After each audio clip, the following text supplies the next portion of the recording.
Good afternoon, friends, and thank you very much for being here this afternoon. As has been indicated to you, we've requested the National Security Advisor to brief you about his meetings today on maritime cooperation. As is usual, what we will do is I'll request the National Security Advisor to make a few opening remarks, followed by the floor being open for questions on what he said. And if there is any time further, we will see if we could answer a couple of more questions on any other issue. If the ground rules are clear, then I'll request the National Security Advisor to make his opening remarks. Thank you, Akbar. Good afternoon. I thought I'd try and brief you on what we did in the third NSA-level Trilateral meeting on maritime security, where my counterparts from Sri Lanka, Maldives were present. We met today. This is the third meeting, and starting with an October 2011 meeting in the Maldives, where the Maldives had invited us, we had actually decided to try and see how we could improve maritime security in this region. As you know, it's something that matters considerably to all three of our economies. If you look at the Indian Ocean today, over 100,000 ships pass through the Indian Ocean every year. Something like 66% of the world's oil cargo, over 50% of the world's container traffic, and something like 33% of the world's bulk cargo go through the Indian Ocean every year. So it is very important to our economies, and in terms of security for all of us. And it's not an issue that any single country can actually solve on its own. So we decided to see what we could do. After preliminary work last year, we met in Colombo in July 2013, and we laid out a fairly comprehensive plan and set of steps that we would implement. Basically, these cover three big areas. One is to know what is going on, maritime domain awareness, and to share information on what is happening in real time between us. And we've put in place the systems so that we can share. We see the same picture of what's going on in the maritime area around us. We've trained our people, we're putting in place the hardware so that we can share that information. The IMO has a system, for instance, of a long-range identification and tracking system for ships. And we also have our own automatic identification system data, which we now have one platform on which we will be sharing.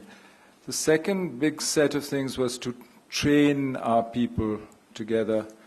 We've trained them and built capacity in not just maritime domain awareness, but in search and rescue, in oil pollution responses, and in other such functions.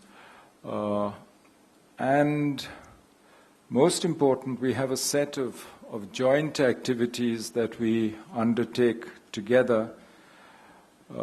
As you know, the Dosti exercises which we carry on with the Maldives, the last time it's become a trilateral exercise, it's involved the Sri Lankan Navy as well.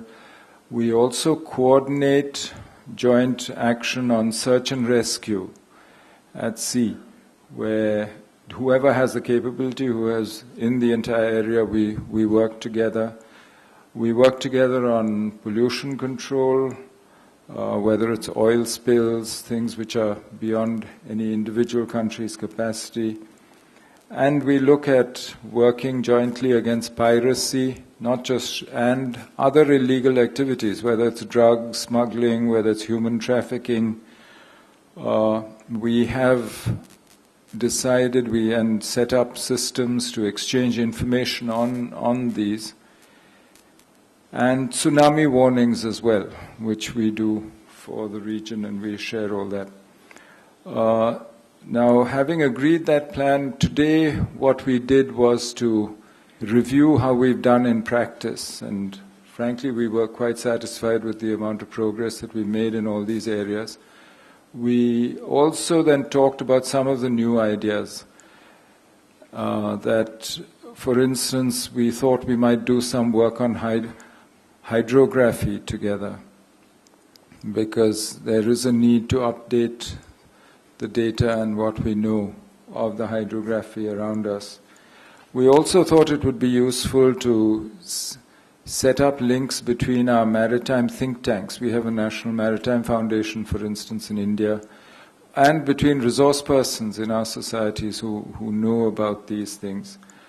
And the other thing we had decided last year in June was to invite Seychelles and Mauritius to join us here in this meeting as observers to see what we were doing and see whether they were interested in joining in this effort. And they were here for the first time. They came this time, and they did both said that they were very interested in this and would like to participate in these activities in the future. So all in all, if I had to summarize what we've achieved, I think we've achieved a great deal in this field in terms of sheer practical cooperation between our coast guards, between our navies, between our various institutions concerned with maritime security. And we have in place now a platform which will actually enhance concrete responses to situations, whether it's piracy, whether it's pollution, whether it's illegal activities such as drug running and so on. And we now, I think, can pool our capabilities, and each one contributes what they can to this joint effort. And we all concluded that it was very useful and that we wanted to carry this forward. I'll stop there and open it up to questions if you have any. Yeah, Ranjit? Since Seychelles and Mauritius, Sorry? Since Seychelles and Mauritius have shown interest in this trilateral maritime cooperation, do you think it can be expanded to 5 nations in joint? Yeah, I think because the initial 3 had decided to invite them as observers and to see what they, and I think the result of the discussion today, where they were there throughout, and was clear. They are interested, and I think we will actually be associating them with it. So I suppose we'll have to change the name, I think. Yeah. Manish? How did this trilateral maritime dialogue fit in with other dialogues we're carrying with other countries, say for China, we have a separate maritime dialogue? I mean, how does it figure in the larger network? We see this as an attempt to set up practical means of cooperation in the region. It's another thing that each of us has solid bilateral links with each other, all of us. We also have bilateral links and discussions with other powers. I don't think it's really in any sense, affects the other discussions. Those will go on as well. There are several forums which are doing this, but this I listed for you. That's why I went through the concrete, practical things that we're doing, and to show you what it's. This is not, you'll notice it doesn't produce grand declarations and so on. But what it does is real work, not on the ground, on the ocean, I think. Padma? Yes, ma'am. I have a question and a half, if you don't mind. Wanted to know about the Setu Samudram shipping canal project. My research threw up a few years ago that it would also be an asset to national security, specifically for India, and ease access from the east to the west coast. And then just to add on to what my colleague said, are you thinking of including Myanmar, since it is an Indian Ocean country, as an observer in future meetings? Yeah, well, frankly, we haven't quite figured out what we do on the Bay of Bengal side, whether we try and expand it. I'm not sure whether that's the answer. Frankly, and I'm being open here. We still have to look at the various options. it would, I'm not sure whether Seychelles, Mauritius want to be involved in that or not, because the kind of thing, as I said, all these kinds of practical steps, these are really pretty, as of now, pretty local. We'll come to that later. But yes, there is a need to look at maritime security in the Bay of Bengal. And maybe we should start conversations with our other neighbors and see which is the best way to do it. Whether we replicate this or whether we expand this, I don't know. It's an open question. On the first question about Setu Samudram, it didn't come up, and we haven't actually discussed that at all here in this forum. Anyway, it's in the courts here in India. So, it would be an academic discussion if we did. And as I said, we've concentrated on what we can do, what we're capable of doing, how we deal with it. Is Dr. Suman? Sir, you told that 100,000 ships are moving through that route every year. Through the Indian Ocean? Yeah, through the Indian Ocean. And the three countries are trying to guard those routes. So what is the security challenge virtually? They must be going through the international water. So what is your responsibility, and are you going to tax, or what type of responsibility do you carry in this region? No, we're not going to tax or anything. No, that's not what we're trying to do.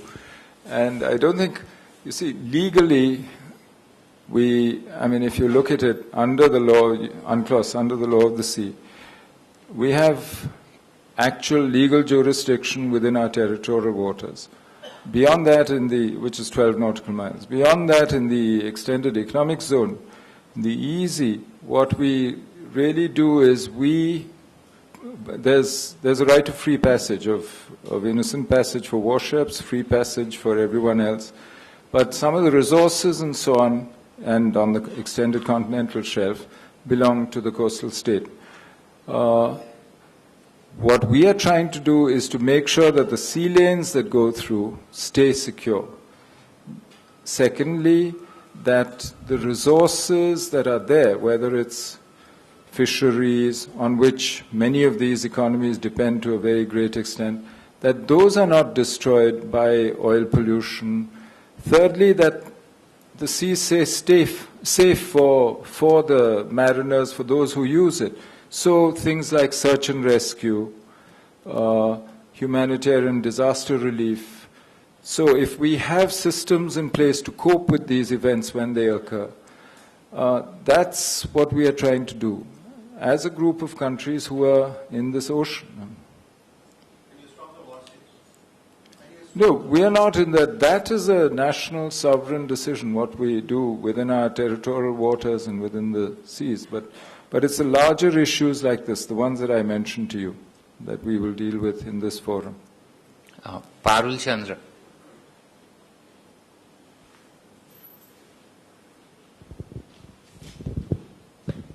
This is to do with the UNHRC resolution on Sri Lanka. Did the Sri Lankan side raise this issue, especially with reference to Mauritius co-sponsoring the resolution on Sri Lanka? Well, in the meeting, they mentioned that for this kind of cooperation we need trust, and they mentioned that they were concerned that Mauritius had co-sponsored the resolution in the HRC. But that was it. There was no comeback, and that was certainly in our bilateral discussions with them, and we're having separate bilateral discussions. There, certainly, they talked about it, and they told us what they thought. Yes. Smita? Just an extension of the last question, how do the political developments around Sri Lanka and Tamil Nadu really play as far as these kind of maritime exercises are concerned? And one different question, giving the Lok Sabha dates were announced yesterday. We saw those pictures between AAP and BJP play out on the streets of Delhi. There have been apprehensions about Telangana. Are there internal worries or apprehensions that this could be a more violent election in some sort of a way? Well, I think the answer you can figure out to your first question, you can figure out for yourself. This has been going on since October 2011.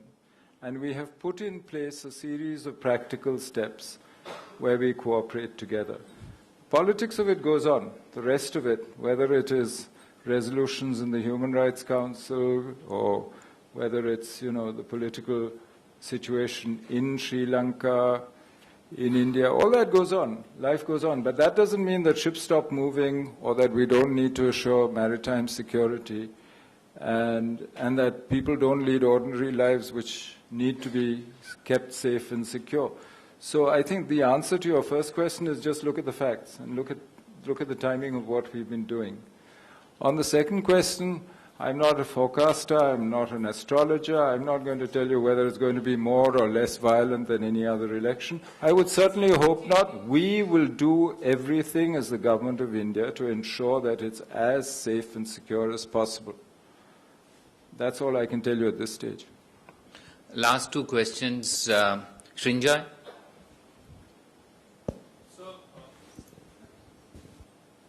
Recently, we found that a lot of computers, many of them in North and South Block, have been compromised through hacking. And a report has gone to NTRO. How do you know, Because it's with me also. You've been hacking? No, sir, the report. And it's apparently gone to you, also with Communications Minister. Now, is there anything special that you're doing? Because many of these computers are very sensitive computers in North and South Block. And, every password is available now. ISP numbers are available. All of them are. None of yours. If you're interested, please contact Srinjoy. He'll tell you all about how to do it. But is there anything that you're doing about it? Before you make a big story out of something, there are viruses, there are different levels of security in various computers. And at any time, there's a lot of, as you said, hacking, viruses, various forms of compromise. Not every compromise or every leaked password is a big threat to security. And the mere fact that some computers in South Block or North Block are open, are accessible, that some people have access, it doesn't really mean that therefore there's a big gap in security. We will deal with those computers that we think are compromised. But the way you described it just now, it sounds as though all these things are in really bad shape. I don't think that's an accurate reflection of reality. And not every computer has to be protected.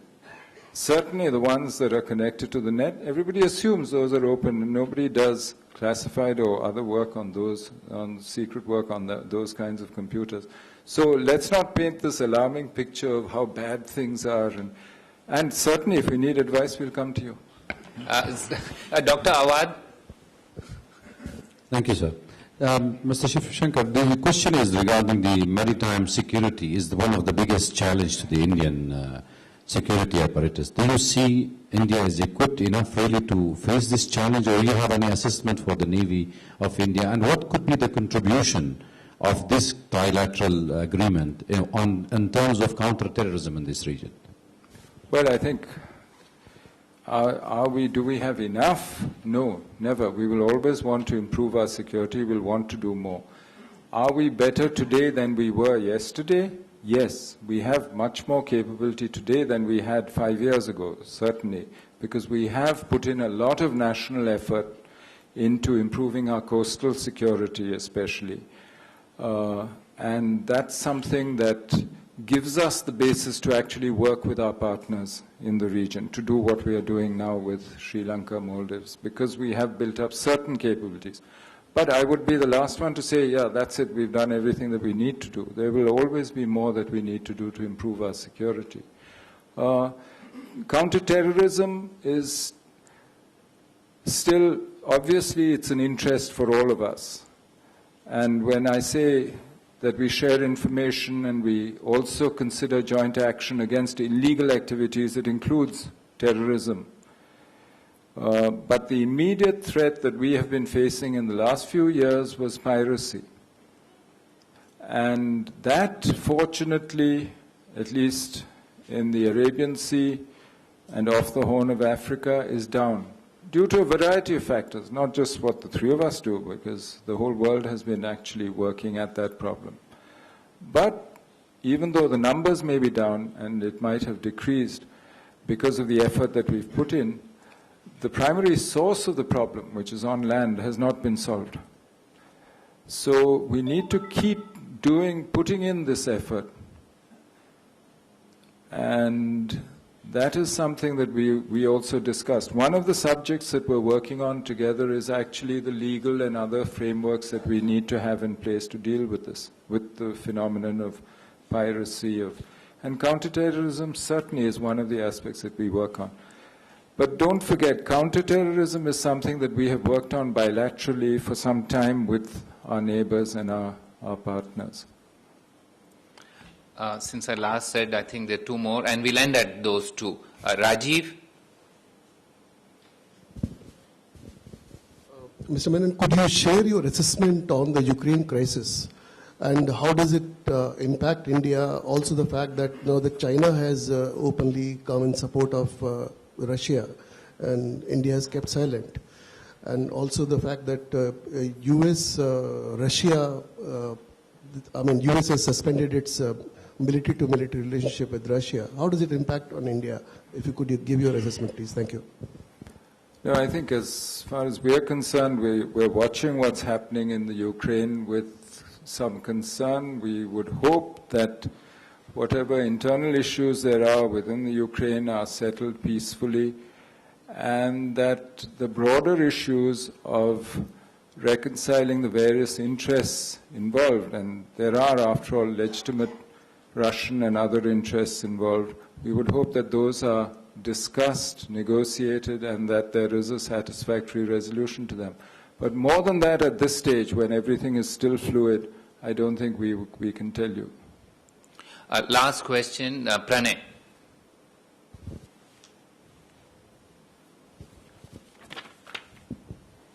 So since it's the election time, are you getting some indications or reports about increasing infiltration bids or at the borders? I think you should wait a little while. Elections were declared yesterday. I think you need a representative sample before you jump to any such conclusions. Thank you very much.